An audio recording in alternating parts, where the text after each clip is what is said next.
Brought to you by GTA, your island, your network.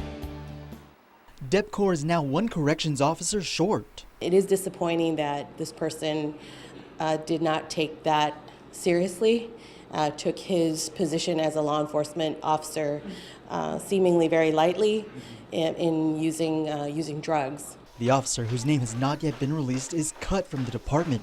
His termination coming just a little more than 2 months after he was hired. This is one of our new guys, one of our rookies, and truly for all of them who graduated in December, we had hoped for them to have a long and fruitful career, in corrections.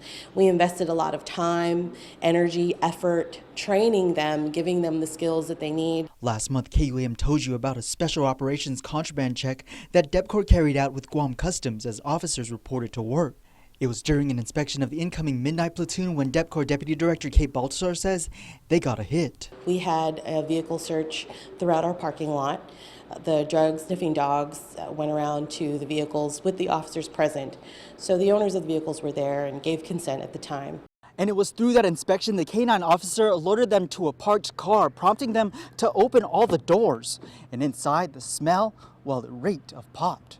The officer never refusing to have his car checked. An extensive search was conducted. There was no contraband found in the vehicle at the time. However, there was a strong smell of possible marijuana. A smell that left the department with no other choice but to have the officer take a drug test the very next day. So after a week, which was yesterday, we got the results that this officer did in fact test positive for marijuana.